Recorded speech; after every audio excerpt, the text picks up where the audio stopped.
If you have ever felt completely misunderstood and blamed by senior leadership because you didn't hit a goal when in actuality there were so many things outside of your control, then this might sting a little bit because you weren't actually misunderstood. But when you spend all of your time in an update meeting or in a one on one sharing why things are hard and what could potentially get in your way, they don't hear leadership potential. What they hear is risk. And that is what we are going to unpack today. Here is the pattern that I see over and over again with strong and capable mid and higher level leaders. They are working constantly. They are getting deep into the details. They see rolling up their sleeves and working with their team as such an asset. And it does help them because they know exactly what is going on with the team. But when the results are behind or the progress is slower than they had planned for, they do what feels responsible, right? They wanted all of the details, so they explain all of the details for context. They explain that there are staffing challenges, whether they have vacancies or there are vacations. They share all of that information and maybe the exact details on how many people and how many working hours they had available to them. They explain that there are personal issues going on the team, whether it's, a challenge of getting a kid off to college or a divorce or any number of personal issues. They go into at a high level what's going on. And then there could be industry shifts, and they want to make sure that those senior leaders are aware that there are shifts going on that are outside of the organization, outside of their department, and not something that that leader can trust and control in. And then there's customer behavior changes, and they want to make sure that all of that information is included as well. There could be system, process, all kinds of problems that are going on throughout the organization, owned by other departments, that are going to impact their ability to deliver. Now, all of it's true, right? All of it's real. You're probably sitting there listening, thinking, yeah, I have all of that going on with myself and on my team. And it feels necessary to say. It feels like if I know that all of these pieces work together to give us the result at the end of the day, then senior leadership should be aware that all of this goes into the mix as well. So they're explaining it because they see it as a justification. Now, I know a leader and worked with a leader who was in this exact same spot. So let me tell you a story about how she was completely exhausted and genuinely confused. She said, I don't understand what I'm doing wrong because honestly, I'm doing everything.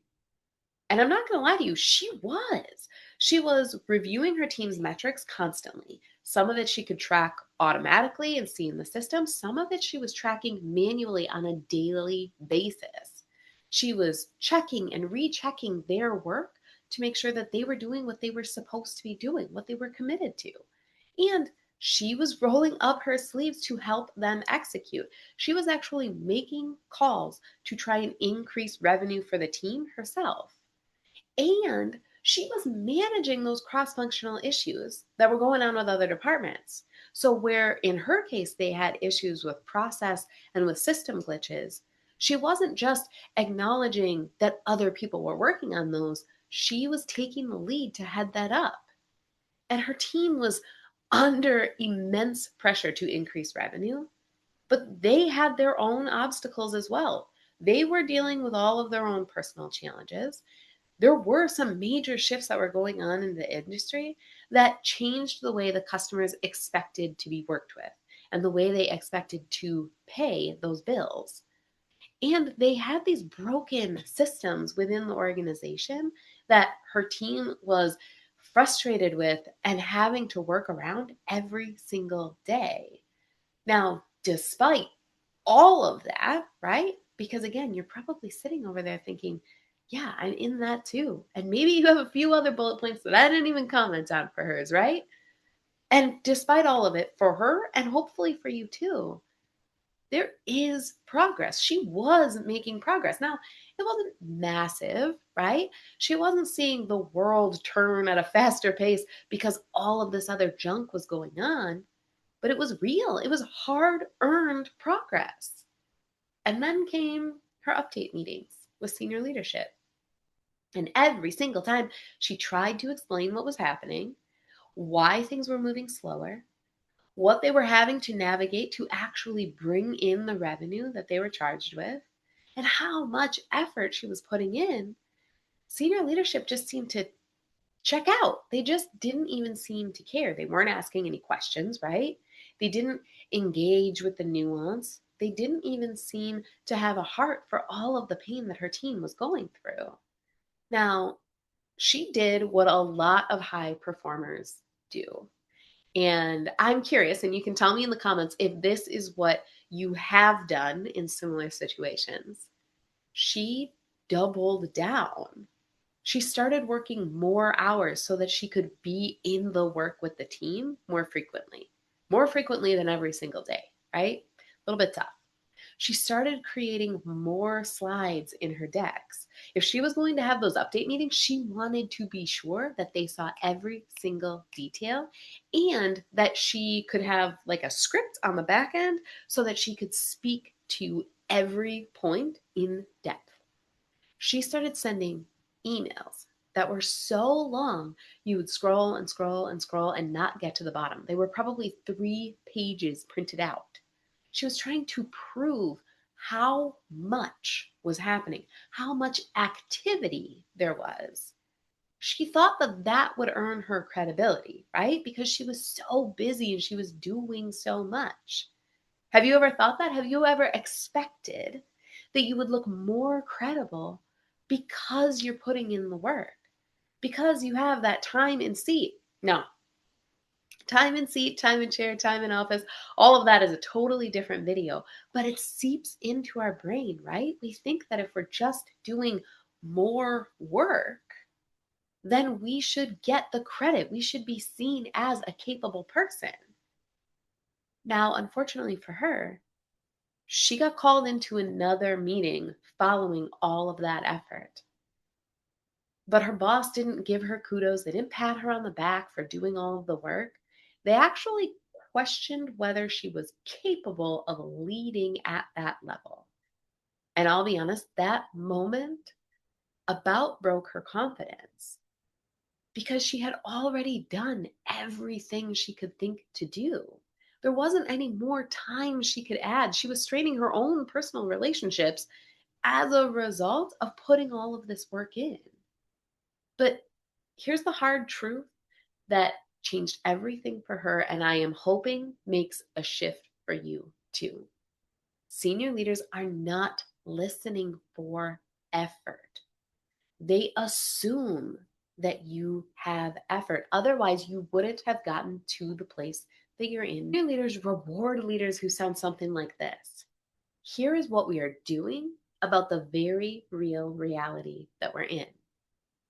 Once she understood this, she could make a very specific change. She stopped leading with what was in the way and started leading with things like what's been achieved, what the team had corrected, what they were learning so that they could adjust in the future, and what changed as a result of their actions. Then, and only then, did she briefly name constraints. Did she briefly touch on the risks that she was actively managing, not explanations? And so her updates went from here is everything that is making this hard and the little bit of progress that we've made in spite of it, to here's what we've delivered, and here is what we've stabilized, and here is what we are adjusting so that we can hit the goal. It is a subtle but striking difference. And if you're not hearing about it, or if you're not hearing it and receiving it in like the work context, I want you to think of it in terms of kids, right? So imagine this. You are in the kitchen, you're making dinner. All of a sudden, your kiddo runs into the room and says, It was an accident. I wasn't trying to. The shelf's really shaky. I'm really sorry. You would about jump out of your skin saying, what happened? You want to know what the point is of all of that information. It might all be true. It might all be exactly the way it happened. But none of that context matters until you know what the end result is, right? So if instead they ran into the room and said, Tommy got bumped at the lamp.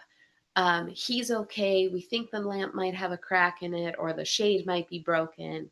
We're really sorry. It was an accident. The table was kind of wiggly. And so we, stuck some cards under one leg so that it stabilized, right? If they brought it to you like that, you would know there isn't an emergency. They have it handled, at least for the moment, right? Everyone's okay. And a broken lampshade is something we can all work around. But in the first one, you're not inspiring the same level of confidence, even as now, based on that understanding, based on that context for your home life, I'm hoping that this next part won't be surprising. Because when she made that shift, when she changed the order in the which she was communicating, senior leadership actually started leaning in. They started to ask smarter questions, ones that helped her challenge herself and the team and allowed her to answer them and build that trust in her judgment again. Now, here's the part though that most people don't expect, because it wasn't just a shift that impacted her communication up. It was also something that changed her team too. Because when she stopped leading with overwhelm and justification, they stopped working reactively. Their execution tightened, their ownership actually increased. They realized that they had more control than they originally thought, and that allowed their momentum to build. That revenue goal that once felt completely impossible for them, they didn't just hit it, they more than doubled it. They were working on a goal of 600,000 and they ended up hitting 1.7 million that year. That same year that her boss was actually asking if she was even right for the job. She blew it out of the water, my friends. Now, why do you care, right? It is wonderful that this client had such a wonderful success story. Great. But why does that matter for you? Well, if you are a mid or even upper level leader, and this is just feeling a little uncomfortably familiar, I want you to hear this. Your problem is not that you have too much context. It's not that you have the ability to explain every single detail. Your problem is that you are explaining before you're ever leading. Because the context isn't bad, right? It is fantastic that you know the depth of what is going on in your business. And constraints are real and valid. They're not excuses, but that order matters. Senior leaders want to know if you can see the whole system, right? They want to know that you can see the forest and not just the trees. They want to know that you can make progress despite the complexity, despite the fact that there are all of these different things coming in from outside the organization, inside the organization, so many variables. But they want to know that you can separate the noise from the signal. You know which levers to pull, you know which constants to rely on, and that is how you move forward. And you're not going to be distracted by every single bit of information that's coming at you. They want to know, can you own the outcomes even when conditions aren't ideal? Because let's be honest, friend, conditions are almost never going to be ideal. So when you can answer those questions and trust that your context, it will become credibility. It's not a defense because you are already building the trust that they need. So if this hit close to home to you, I want you to understand that you are not failing, my friend. You are just speaking at the wrong altitude, right? We need to raise up your span of vision and reorder the way you are communicating. And once you learn how to shift that, once you learn how to take those steps, then everything changes. All right. I hope that this has been helpful. I hope that you can take a nugget away from this. Let me know what is the most impactful thing for you in the comments. I want to see what you are working on and how you are going to leverage this information to make your career stronger. All right. Thank you so much, and I'll see you in the next one.